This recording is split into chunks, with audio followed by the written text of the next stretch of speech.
What's up, everybody? Thank you so much for listening to the podcast. I wanted to put this in the beginning. Of course, we are coming to you live from Gotham Production Studios, which is our home here for X Drinking Buddy. Remember to subscribe on Patreon, patreon.com/Brennan Tassif. You can also follow on social media at X Drinking Buddy on Instagram, Twitter, and follow me at Brennan T Comedy on all social media. Check out BrennanTComedy.com for the upcoming shows. And don't forget to get your X Drinking Buddy merch. I hope you enjoyed the episode. Boom. That's it. Easy peasy. Grab me a beer and grab him a coke. We bout to sit for an hour, bullshit and tell jokes. And please don't mix it up, cause he done sobered up. Brennan T Comedy on your social media feeds. And Brennan Tassif is your ex drinking buddy. Brennan Tassif is your ex drinking buddy. Brennan Tassif is your ex drinking buddy. Brennan Tassif is your ex drinking buddy. What is up, everybody? Welcome into another edition of Brennan Tassif is your X Drinking Buddy. I'm your host, Brennan Tassif. If you're new to the program, quick rundown of the show. I used to be everyone's favorite drinking buddy. It was my favorite thing to do, hang out with friends, get drunk, do drugs, get in all sorts of trouble, and then reminisce about those crazy stories. I am sober now, but it's still one of my favorite things to do, hang out with a guest and talk about the crazy old days. Most weeks I will be joined by a guest, and this week is no exception. All the way from New York City, Tessa Fleming. Hello. What's Thank up? you. And Thank we you got for Bunny. having me. And Bunny. Oh, we have a dog on the podcast, ladies and gentlemen. Dog on the podcast. She's very sweet. She's very sweet. And well behaved. Yeah, so first episode in the brand new studio. What do you think? This is the house studio. We were talking about it before. You and I had been talking about getting you on the podcast for a little while now. Before we get too far into anything, plug everything up front. Social media, shows coming up. This will come out Monday. So you can find me on Instagram at Tessa Fleming. Boom. TessaFleming. And I have shows every week at Greenwich Village Comedy Club, Broadway Comedy Club, and then I've been doing the Laugh Tour in Jersey City as well. Is that a room? Yeah. Or is it like a?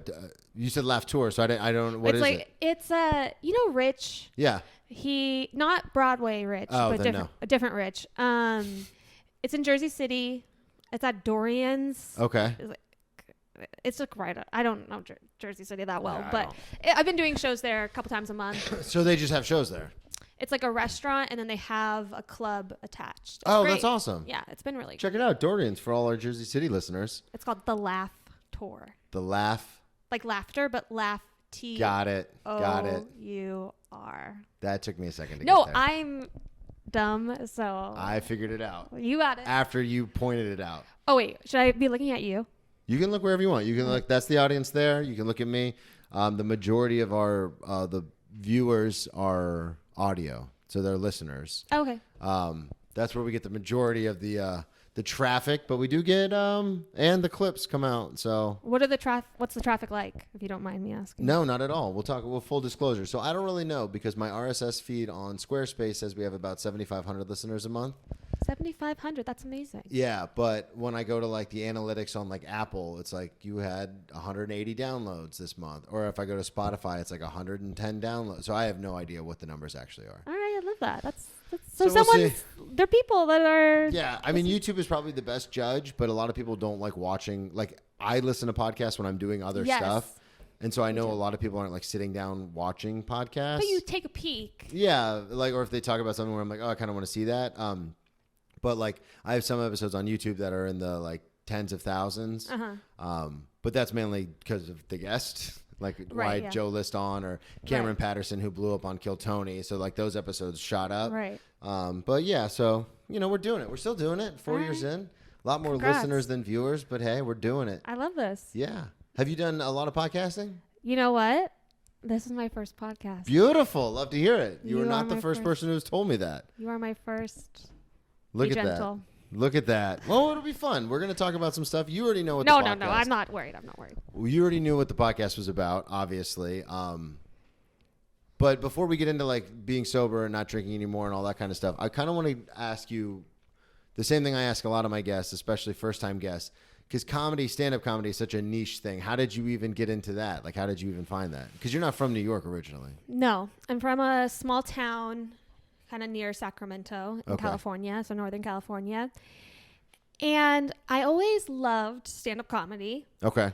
Like, I would watch Chris Rock every morning. Really? That's how, like... Bigger and Blacker? Yeah.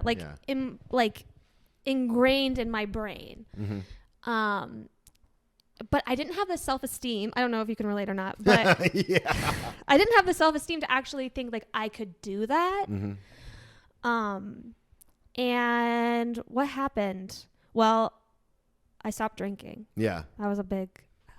When did you stop drinking? 12 years ago. Damn. 12 years ago. Doubled me up.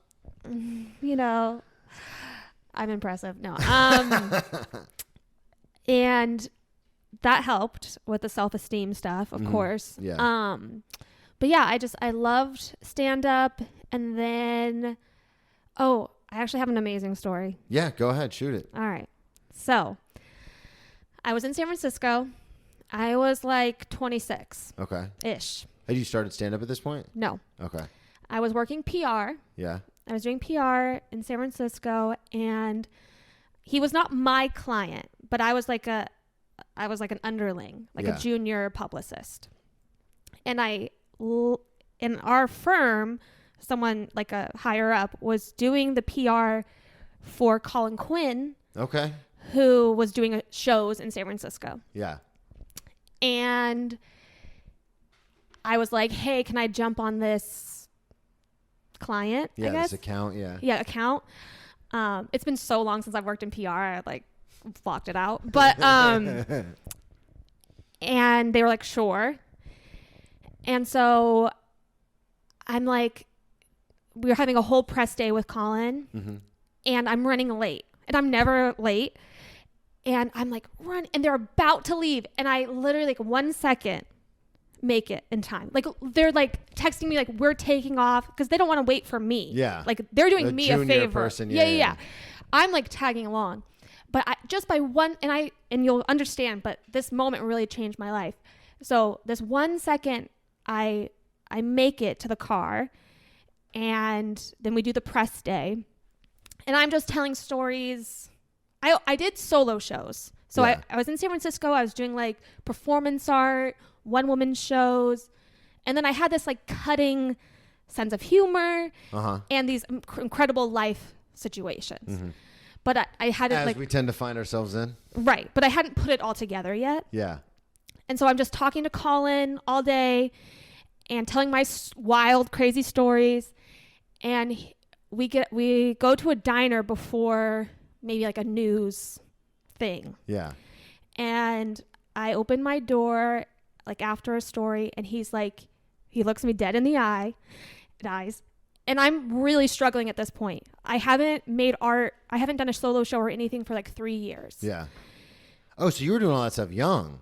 Yes. At like 23, you were doing solo shows and stuff. Wow. Younger, 19. What? Yeah. How old were you when you stopped drinking? When you got sober? 20. Okay. I was about to turn 21, but technically 20. And so I hadn't made art because I was doing all this like trauma therapy. Yeah. And so I just didn't have the bandwidth to make any kind of art for 3 years. And so I'm at the tail end of this 3 years. And when an artist, I'm sure you can relate, isn't making art, it's really painful. Yeah. But again, I was like, my frontal lobe hadn't closed. I was in the middle of all this trauma therapy, and I was working PR, and I just was not in a good place, like in any really sense. And he looks me dead. Colin Quinn. Yeah, the man, the myth, the legend. The man looks me in the eyes, and he's like, "You are a comic." Wow. How about that for an origin story? And so I can't do a Colin Quinn. I was going to try and do an impression. But no. So that is he. And then it's So from there, what happened? Were you like, oh, I have to do comedy? Pretty much. Yeah. I was like. Because self-esteem or no, it's Colin Quinn telling you you're a comic. You're like, well, I guess this is my life now. I felt I was so lost in that moment of my life. Yeah. And I felt like he saw me. And it like changed the whole trajectory of my life. Have you seen him Yes. since then? So I used to bark on, McDougal and West 4th. And just real quick, for those of you listening who are uninitiated, but we are initiated, aren't we, Bruce? Barking is what we say in the comedy world. It's where you stand outside of clubs and yell, comedy show and try and sell tickets for the show. So for anyone who's not caught up, now you're caught up. So I was barking. Yeah. And I would see him, and because he's at the cellar early Yeah, too. He does like the 7:30, 8 o'clock shows. Yes. So I don't bark there anymore. Not on like West 4th and McDougal. But I would see him all the time, and I'd be like, jokingly, you ruined my life. But he knows what you're talking about? Yeah. Okay. I'd be like, at first he like didn't remember, of course. And then you told him? But I'd be like, Tessa, San Francisco. And he'd be like, oh, yeah. And like, because also, well, we can maybe get into it another time. But we would joke. And because I'd be like, I'm standing on this corner. Yeah. Kind of because of, not kind of, like very much 100% so, because of him. Because of him. Yeah. And like, I'm in New York. Because of him. Because of him. And I'm making like all the art stuff, because I always did theater, performance art, I did drag, like just all this stuff like came together in a way that made sense with stand up. Yeah. And like he saw me, and so now you're here. Now I'm here. Yeah, that's a way cooler origin story than a lot of guests, and myself included, where people are just like, yeah, I really liked it, and then I got into improv, and now I do stand up. You're like, no, Colin Quinn personally told me you're a comic. Yeah, I know. That's way cooler. And then I see him, and I'm like, you changed my life. You ruined my life. You changed, tomato, Tomato, right? tomato, like, yeah, both, probably. Yeah. I mean, I'm just joking when I say he ruined my life. Yeah, of course. But he changed my life, and I'm so grateful for it, because New York, I've been in New York now 6 years. Yeah. And it's been a crazy 6 So years. did you start stand up immediately after you had that after Colin Quinn looked at you and said you're a comic? Did you like find an open mic like the next day, or what happened? I can't really remember. It's just kind of a blur. But I remember I did it. Okay. I did like one show in San Francisco. Yeah.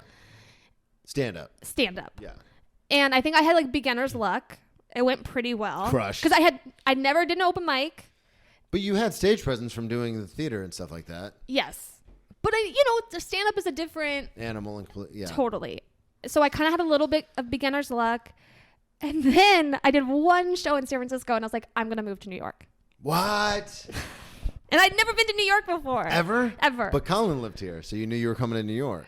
Yeah. Because yeah. It's just in your head. You're like, I'm going to New York. It's so interesting you say that. Cab Washington, I don't know if you know him. He's I do. very, very funny comic. He was talking about how he started comedy. He's from Philly, but started comedy in LA. And he had like 5 shows under his belt.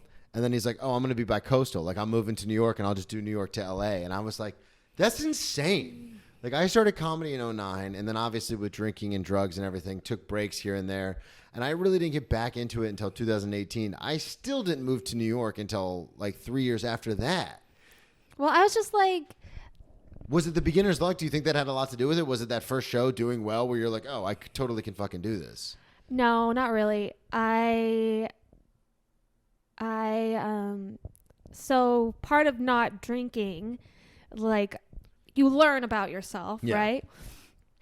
And, it's like there's a voice. I always like describe it. I probably didn't come up with it, but like there's a voice in your head that's really loud and mean, like, fuck you. Yeah. And it's like, Bwah! Oh, sorry. Hi, bunny. But there's a different voice that's at the bottom of your stomach that's like very quiet. Yeah. And the very quiet voice, and like sometimes the voice in your head is mean, sometimes it's fearful, sometimes it's your parents, like whatever. But the voice in your stomach, the bottom like of your stomach, is like very quiet. And it was like, move to New York. Okay. And I didn't actually really want to. I was like, I had not been drinking for 6 years. I'd leave my apartment in San Francisco and I'd see someone I knew. I felt like very safe and secure. Mm-hmm. I was living with my best friend in San Francisco in a good neighborhood, like rent control. I had a good job. I didn't particularly like it, but like when I told people I was a publicist, It was a respected job. Yeah. it sounded fancy. Yeah. And that to me was most important, to just sound fancy. I wasn't fancy, but I could be like, I'm in PR, and like I still do it with my job in the restaurant. I'd never say the name on the show, but I'm always when I drop the name, people go, "Oh, what's that?" I go, "It's one of the best steakhouses in this." Like I want to try to sound. It's like you're a waiter, dude. Shut the fuck up. But it's like no, I want to try to sound as fancy as possible. right. So it checked off that box for me. Yeah. Which doesn't I'm really in matter. PR. I'm a publicist. I'm a publicist, so people think you're rich. I wasn't at all, but so it checked off that box. And I forgot where I was going with that. But. No, so you were saying you checked out that box, but why did you come to New York? You were safe in San Francisco. You were living with your best friend, but that small voice, your gut instinct was saying, "Hey, go to New York." Yeah, and I did everything in my power to not listen to my intuition. Yeah, I was just like, no, like my dad. You know, my dad was like, just stay in San Francisco. It's safe. Like, and then I was like, let me just stay in San Francisco. Yeah. And I loved San Francisco, and I did all my drinking in San Francisco. I did all my early not drinking in San Francisco. And I thought I would stay in San Francisco forever. So how did you end up in San Francisco? I went to college there. Okay. So because you said you grew up in Northern California, just outside Sacramento. So when did you start drinking? That's an excellent question. Was it back up north or was it when you Yeah. Okay. I mean, 14, 15, 16. Yeah. I wasn't a daily drinker or anything, No, but like, but you were you in high school? Were you like going to parties? Were you like popular or were you more hanging out with like the theater kids? Like what was your kind of MO in high school? I was a little bit like an in-betweener. Okay. I had a core group of friends that were really like my homies. Yeah. We were like middle. And in terms of like the rank. Yeah. You're not plastics, but you're not outcasts. Right. But I had such a sharp tongue, which would later, that some of the popular people loved it because I would say the most heinous things. Yeah. And so I kind of like got fear because like people didn't want me to say those things about them. I'm imagining. I don't really know. But in our heads, that's how it worked. But like I played soccer with like the popular girls. Yeah. And some of my friends in the core group were popular, if that makes sense. But they were still in our group. But like, like I had a little, I had a tiny popularity leverage. And I would say like horrendous things. And so like they would, the most popular people would, we'd hang out every once in a while. Yeah. But but my drinking was so bad that people wouldn't invite me to parties because I was a blackout drinker. From day one? From day one. How did you find that out? Like when was the first? Because I tell people this all the time, and the listeners are sick of hearing this. But the first time I ever drank, I remember it clear as day, like it was yesterday. Me and my twin sister didn't get along too well, and then our senior year in high school, all of a sudden we started. Like I was an introvert. I did not get along with people. I just kept to myself. And then our senior year in high school, she was like, "Hey, Dad's out of town. I'm gonna have people over. You can come if you want." And I was like, "Oh, that's weird." But I didn't really go to parties in high school. And I was bullied a lot, so I was like, yeah, I'll come. And I remember I did a shot of 99 bananas, and I was like, I've never even heard of what that is. It's a schnapps. Oh, okay. It's like a flavored schnapps, but it tastes like runs, like the banana runs. Yeah. So I did a shot of that, and I was like, because I used to rail against drinking. I was like, drinking's poison. It makes everyone do, because I was around drinking so much. And I felt so good. And I was like, oh, I get it. I see why you guys do this all the time now. Do you recall like the first time you ever like drank? No. Really? I know. That's fascinating to me. Because normally people who drink like we drank are always like, yeah, I remember exactly when it happened. I know. Not really. So, but you over time were realizing that you were going to parties and just getting blackout drunk. Yeah, like I remember maybe it was junior or senior prom. I had been in Santa Cruz all weekend. Okay. Is that Northern California as well? Yeah. Okay. I was like doing like a college tour ish. And I was like really fucked up on like drugs all weekend. Yeah. And then I went to you were doing substances while you were going on like college tours and stuff? Yeah. Yeah. I am like a really I'm definitely an alcoholic, Yeah. drug addict, former.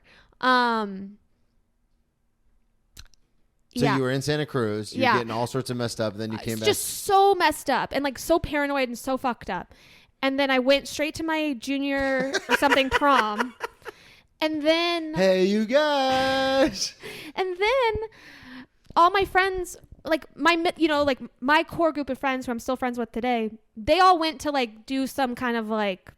They were like all hanging out at someone's house, like post-prom. Yeah, post-prom. what you do, yeah.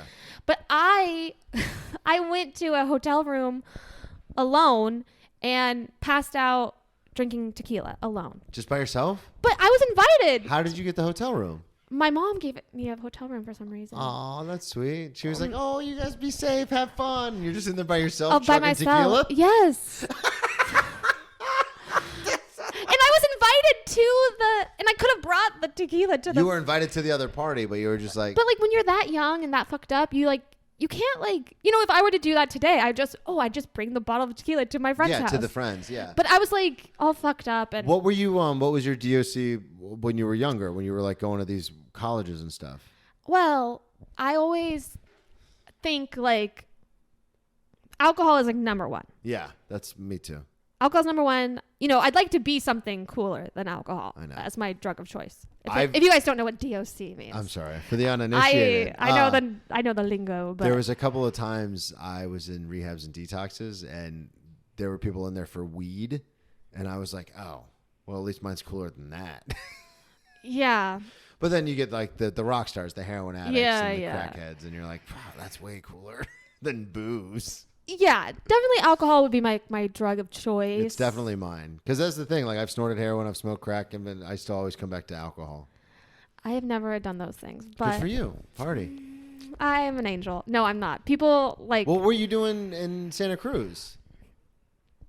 Oh, if God. you don't want to tell me... Maybe I just won't say. Okay, Yeah. Just don't say. Yeah. But it wasn't those things. It wasn't those things, but it still fucked me up. Really, absolutely. I was really. And then you went from Santa Cruz. You get home, you shower, you change, you put your prom dress on. You go right into the prom, and I'm like out of my mind. I'm like, I see pictures of me that night. I'm like, oh my God. That's so and then you just go back to the hotel room alone. Isn't that sad? Yeah. It's very sad. But like my poor little brain, like I just couldn't process. Yeah, doing all that other. You're like, I just want to go drink tequila and lay down.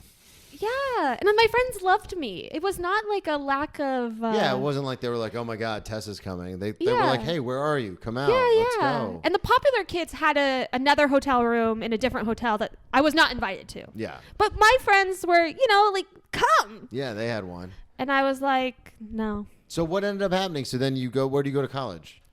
I go to University of San Francisco. Okay, there you go. What are they? I don't know. Oh my God.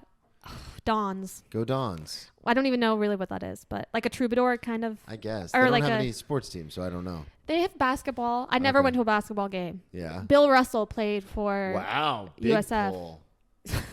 Bill Russell's one of the greatest basketball players of all time. He played for USF. I did not know that. I could bet like $100. When you say USF, I always think University of South Florida. Of course, yeah. Gang. Ours is like did you go there? No. Oh, okay.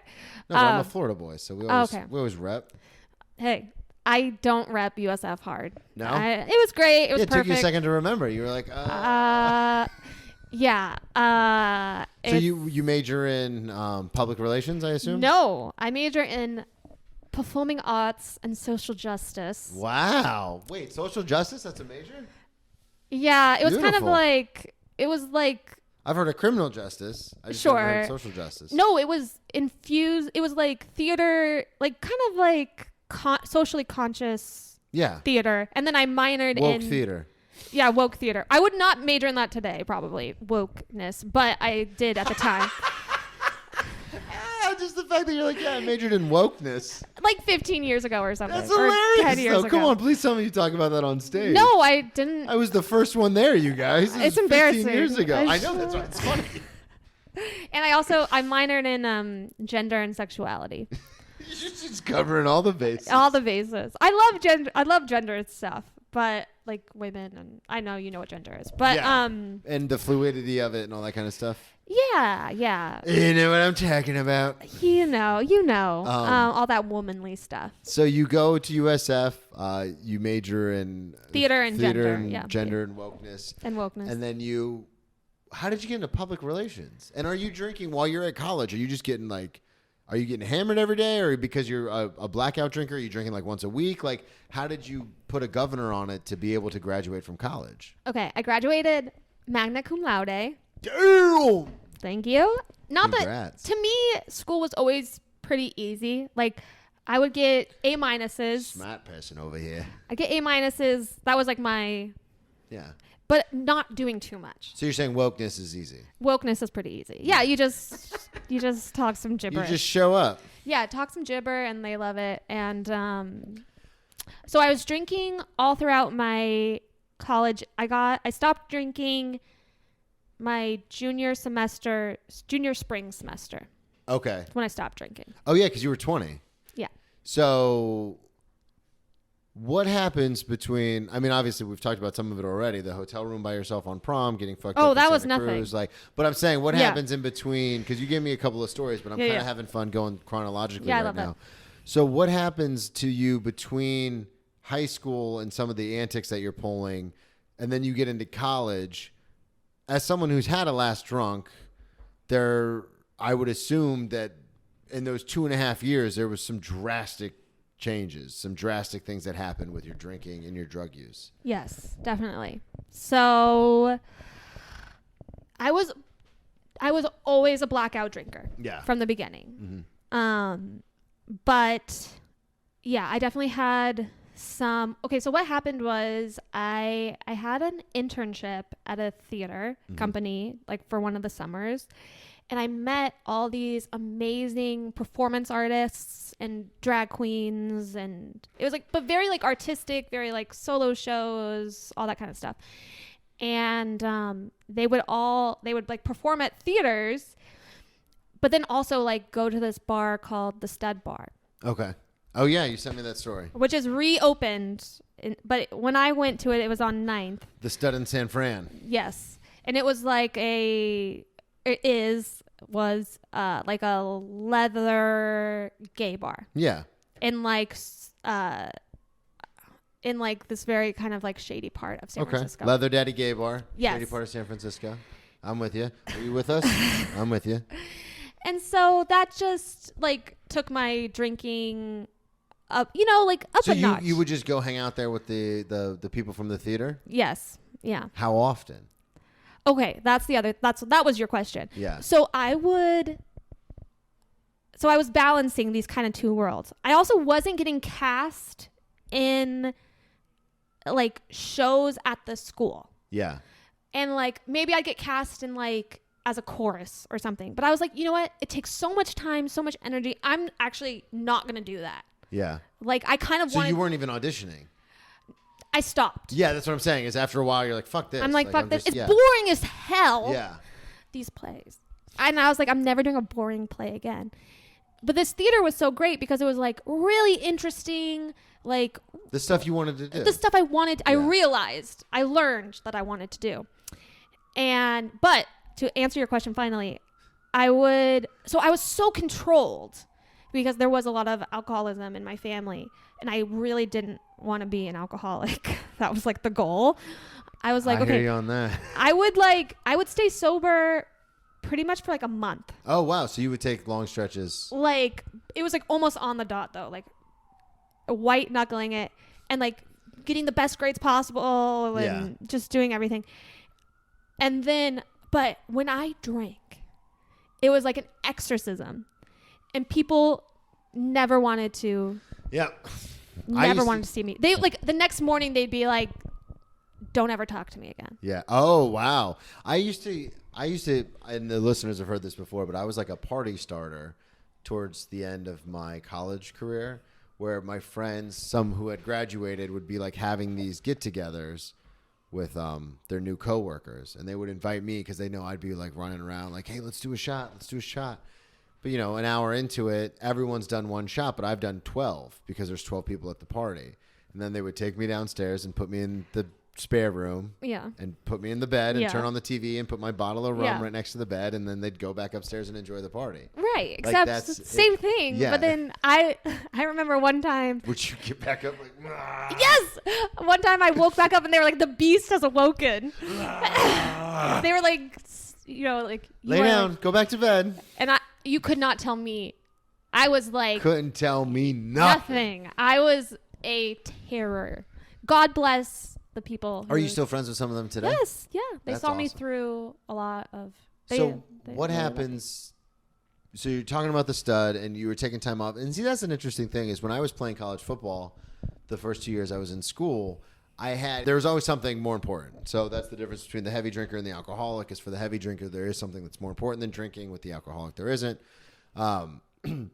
So my whole life, football, I always thought was like, because I'm an addict by nature, but I would dump all this time and energy into football. So when I would drink a lot, not necessarily blackout, but I would drink a lot and I would party hard, but it was like 2 days a week because that's all the time we had. Because, you know, by the time practice ended and stuff and you got home, after, especially in college, you're like, I'm going to bed. But then once I lost football, when I got my 8th concussion, I no longer had that safety net. So like I say it all the time is like people in my family, they can get after it, they can drink, but they all have something more important. Like for my older sister for a long time, it was work. And then she had a kid and now it's her daughter. For my twin sister, it was always her family was more important than drinking. But for me, once I lost football, I didn't have that thing. So then I would just start drinking all the time. Like when I stopped playing college football, I was drinking all day, every day. Like that's why it took me an extra year to graduate college because I started like dropping classes and failing and it was just like a fucking mess. But I still didn't realize this until I was 30. Like I went to rehab at 25, but I didn't get sober till I was 30. So for you, what happens to where you're like, oh, I gotta nip this in the bud like now? Because 20 is early. 20 is early. Well, I was on. So my school also had a theater, like a student-run theater company. Yeah. So we had like the program theater, but then like there was kind of like a little bit more cool. Yeah.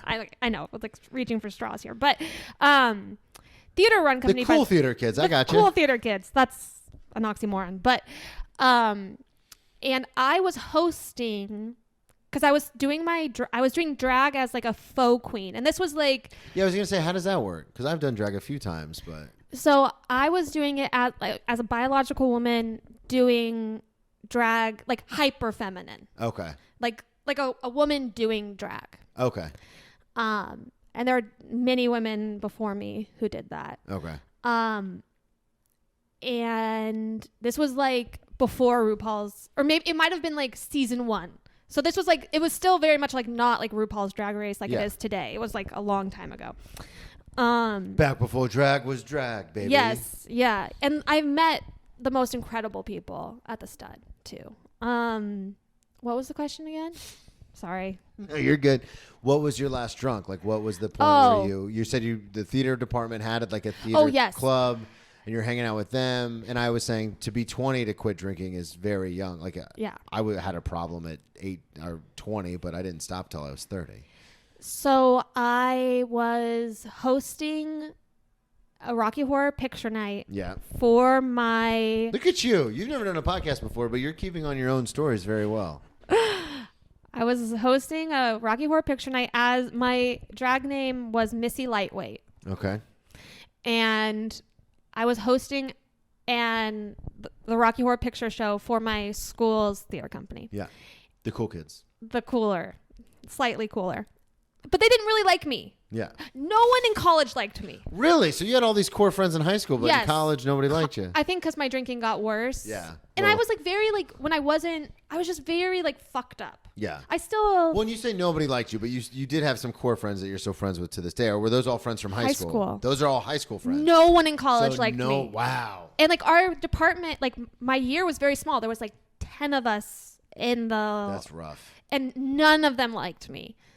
That's not a big sample size though. It's only 10 people. I know, but still, it was rough. Yeah. I had like one friend in college that everyone liked her and she liked me, but yeah, they didn't. Damn. Like me. Yeah, it was hard. So then what happens at Rocky Horror?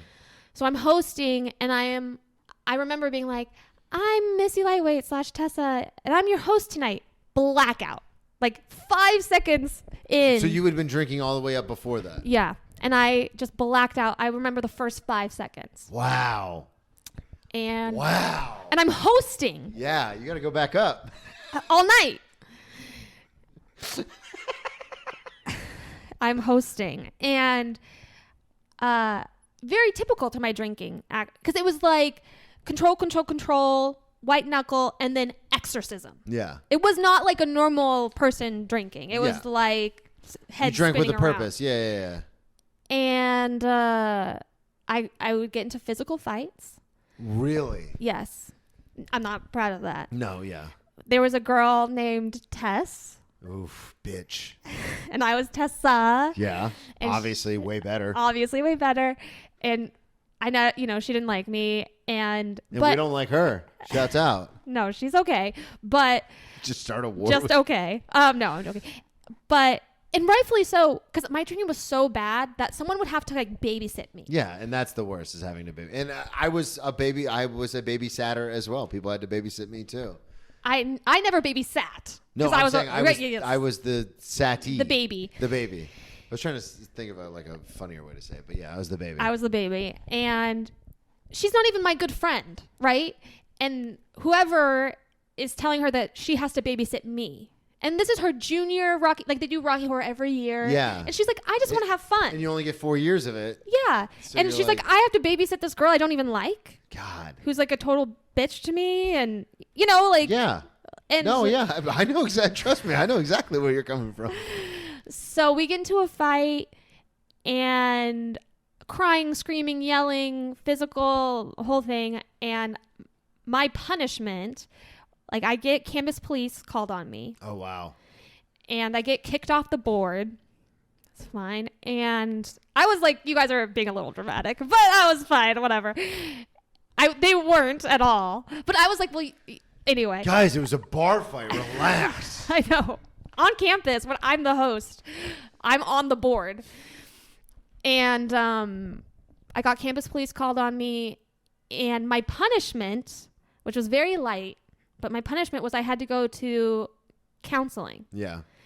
And I met my counselor was like a woman trying to get her hours to become a counselor. Okay. So, yeah. So we've all done that. And, but this is where another important moment in my life where she was the right person at the right time. Yeah. And she was... The moment of clarity. She was beautiful, and she was funny and sarcastic and smart, and she was 5 years sober at the time. And she was like, your drinking sounds abnormal. And I was like... Don't you hate it when that happens? Oh. It's one thing if people say like, oh, you're crazy, or oh, you sound like you're a lot of fun, or you're out of control. Yeah. But when they use real words, you're like, fuck, man. But I wasn't ready. Yeah. And so how old are you? You said this is your junior year? Yeah, I'm probably like 20. Yeah. And so we did a 6 months dance. Yeah, because you said it was you were just about to turn 21. So you're like in your 20, you're literally 20. 20. And you're going back and forth for 6 months. Are you still drinking when you're going to see her? Yeah. Yeah, of course. Yeah. And that's how we roll. Of course. And she was very patient and very loving. But she was still like, it sounds like your drinking is abnormal. Yeah. And she's like, why don't you try to control your drinking? And I could not do that. Yep. That's off to him. You know what I'm saying? Yeah, I could not do that. I tried, couldn't do that. So when you first tried to control it, what do you remember? Like, oh, I'll just have one drink or one. What would you drink? Liquor, I would assume. Tequila. Yeah, you mentioned that in the hotel room. And so yes. That's still what you're drinking in college? Oh, I mean, I'll drink anything. Yeah, but I'll do anything. If you're going drink to anything. the store. But yeah. I remember the first. Well, that is to answer your earlier question. Kind of. I remember the first time I don't remember like where I was or anything, but I remember the feeling the first time I drank tequila, and I was like, "This is." You were like, ay. I was like. You went out and got a Chihuahua. It was like a whole thing. Oh, I was like stereotypical thing you did. Yeah, I know. And I was just like, I was like, I found my liquor. thing. Yeah, I found my liquor. That was when I was a big rum guy in college. I also discovered rum, and I was like, oh, this tastes so much better than all the other ones, right? Yeah, especially spice rum because it's a little sweeter. It's made from sugarcane. And I remember, I drank so much Captain Morgan my first couple years of college that I had to switch to Sailor Jerry because it was a higher proof. Because Captain is only like 70 proof, so I would drink like half a bottle, and I'd be like, why isn't this working anymore? Oh, wow. So then I had to switch to like the 100 proof Sailor Jerry. Just to feel something anymore. And I still was like, no, I'm fine. I'm good. I got it under control. Oh, I was never able to have anything under control. Well, that's the thing is like, that's what I would tell myself, but that's obviously. So what happens after 6 months? Were you like, did you tell her? Were you like, hey, I've decided I want to try this, or did you just do it on your own?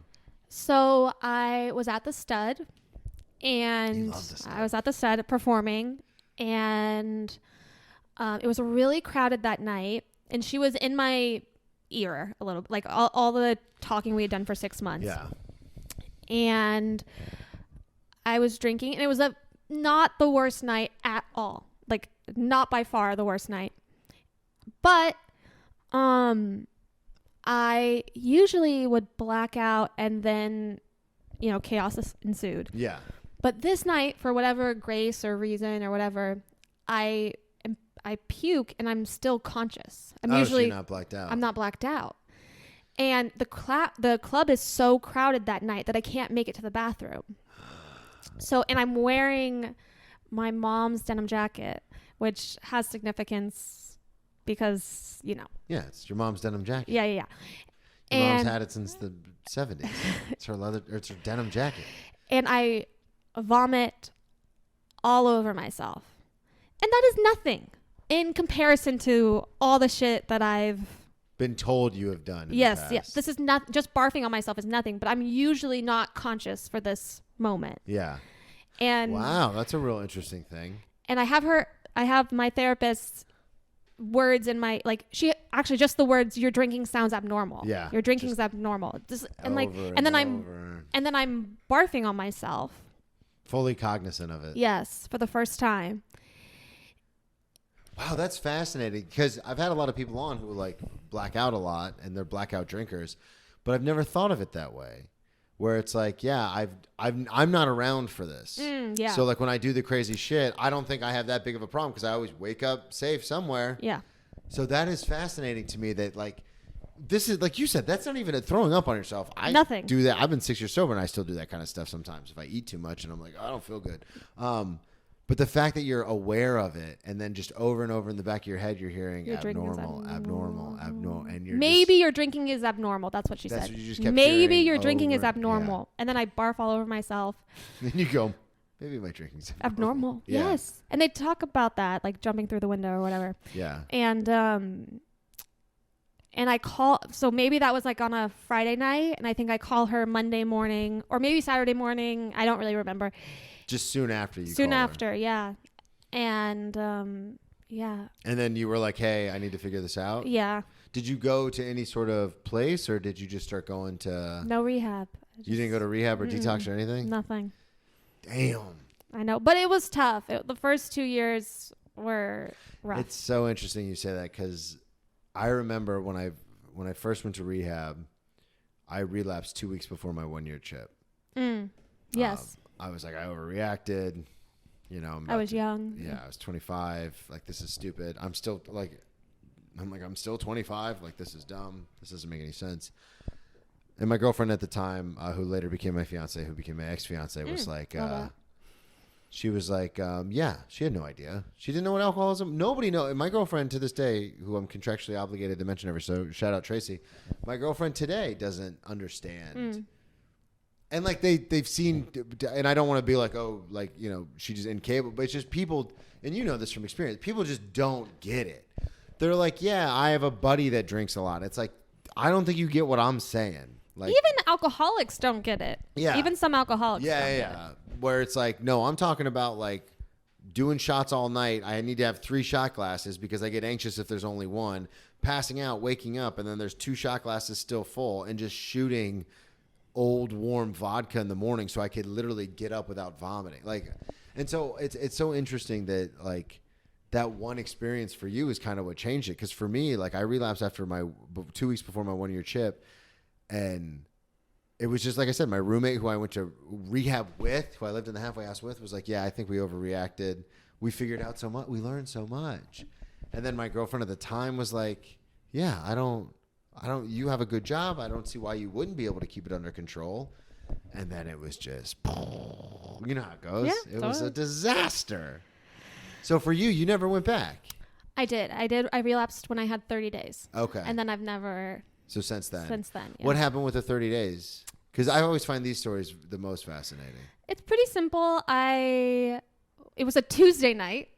Because we love a Tuesday night. Now the details are coming back to us. It's Tuesday night.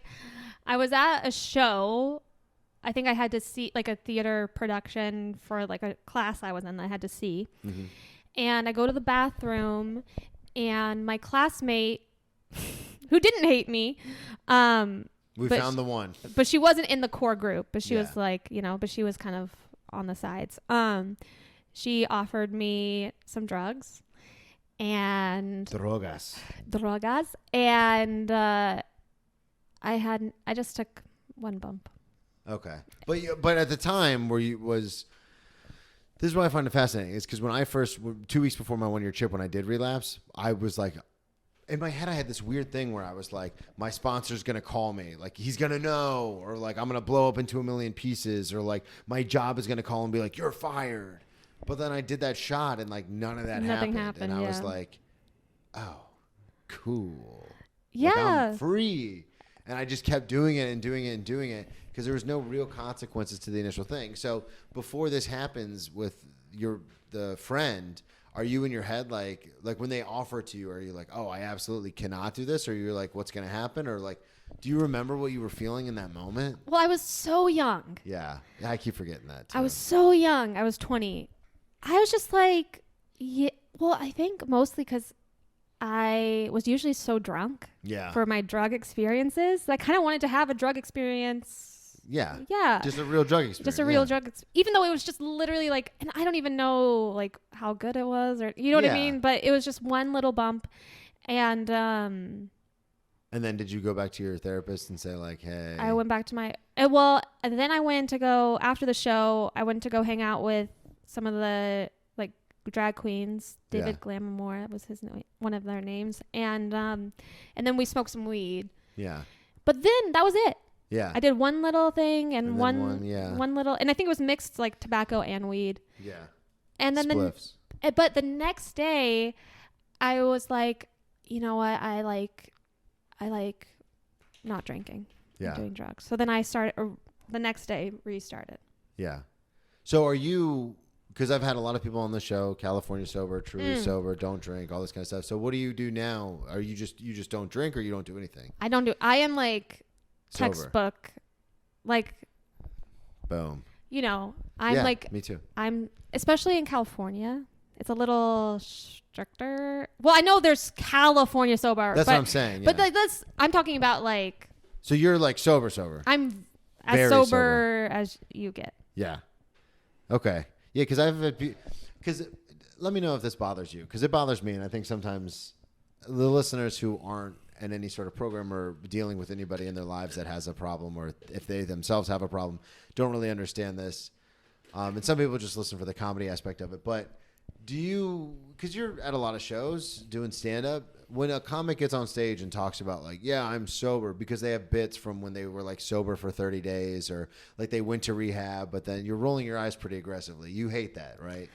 Well, because I hate it. I try to be understanding, because I say shit that isn't like always the most accurate, up to date. Yeah. But yeah, when you're really sober, when you're 100% sober, you do feel like a little ownership over it. Yeah. And like, I'm not sober and do mushrooms. Yeah. I'm not sober and whatever. I hate California sober, by the way. I hate that term because I'm from California. Yeah. And I hate that because I am California sober in the sense that I got sober in California. But I'm 100% sober from California. Yeah. And that's the thing. It just kind of bothers me is when people are like, yeah, I mean, it doesn't even bother me. Like, I don't give a shit. Like, I had Derek do what Drescher you on a gotta couple do. weeks ago, and he was talking about doing mushrooms and stuff, and like doing CBD and all that kind of stuff. And like, I don't do CBD. I don't. Well, see, like, I don't do any of that stuff either. But like, if other people do it, I don't mind. It's Yeah, the whatever. thing I have a problem with is when you go on stage, and then you're like, yeah, I've been sober for 30, or like I'm sober, but this is like some crazy stuff that makes the. But I do mushroom. Yeah, whatever. Well, and it's not even that. It's like when people like have a hardline thing where they're like, I'm sober. And so the audience thinks they're sober. And then they get off stage and like do a shot and go smoke a joint. And I'm like, yo, dude, what the fuck? Like, you're portraying to people. But aren't you used to that? It's not just comics. No, it's not. It's just It's you just people- gotta like Yeah. like people will say they're sober and they're not sober. Yeah, that's true. I did it for a long time. I guess the reason why I get so frustrated about it is because like with my comedy, I'm trying to help people who have been in my situation. Like the people I'm aiming for as my demographic are the people who are like me. Mm-hmm. So the reason I get frustrated is because I'm like, you're that person who's on stage basically making a mockery of all the shit that I've gone through. And then that's when I get, and they're not even doing it on purpose. They're just like, oh, this joke would be funnier if I said I didn't drink. But in my head, I'm like, you don't understand. Like, I'm supposed to be dead. Like, you don't understand what I had to do to get here. And now you're just like throwing it out there as a tag. Like, fuck off. Well, I also look at it this way a little bit where it's like, I know I'm a real alcoholic. Yeah. I'm like, it's pretty much as Textbook, as I mean, of course, I didn't like, I was never homeless or that kind of stuff, but like, I am an alcoholic. Yeah. So I don't feel like, not that you do, but like I know I'm the real deal. Yeah. So I you know don't I'm the feel like real you have to deal. prove. Yeah, I know I'm the Yeah. real deal in the drinking, and I know I'm the real deal in the sobriety. And so you can say whatever you want because I'm the real deal. Yeah. And people and audiences feel that for anything. They know when you're being, even if you're exaggerating, even if you're like creating a narrative and creating a story and adding punchlines, I feel like they can tell when you're authentic. Also, sobriety is a very small part of my act. Yeah. So if I've it made were it my entire life. right, exactly. If it were a bigger part of my act, I might feel the way you do. But to me, that's like a footnote. Yeah. Yeah, and that's the other thing too is it's interesting because I have friends who are autistic and like some of their sets you're like all you do is talk about being autistic and they're like, well, no, that's just and I'm the same thing with sobriety. Like I can do entire sets without even mentioning drinking at all. Like I've also been arrested a lot. Like I've also like got stories about working in restaurants and playing football. Like I've got also as a storyteller, I've got a lot to draw on. But it is interesting because some of my funniest stuff, I think, because to your point, it's the most genuine. Is my not drinking stuff, which is why when a lot of times, especially when you see me, I'm like doing a show. So it's like, oh, I have to do my tight 5 or my tight 7. Like I'm not allowed to like dick around. So a lot of times it ends up being that same stuff where I'm talking about drinking, which is frustrating, but I've been trying to work more and more on like not even like doing entire sets where I don't even mention it. I'm trying to talk about it more. Oh, see? So Yeah, so. we'll trade notes. All right, sounds good. This was fun. Thank you so much for coming on. You're welcome. Thank you for having me. Plug everything one more time. Tell everyone where they can find you. You can find me on Instagram at Tessa Fleming, TessaFleming, 1 M. 1M. I made that mistake earlier. 1 M. And yeah, I will post all my shit there. Okay, boom. Thank you, everybody, so much for listening at Brennan T. Comedy on all social media, BrennanTComedy.com. Check out the one-man show, Ex-Drinking Buddy, a comics look at life, near-death recovery, and redemption, and get your Ex-Drinking Buddy merch. We'll talk to y'all next week.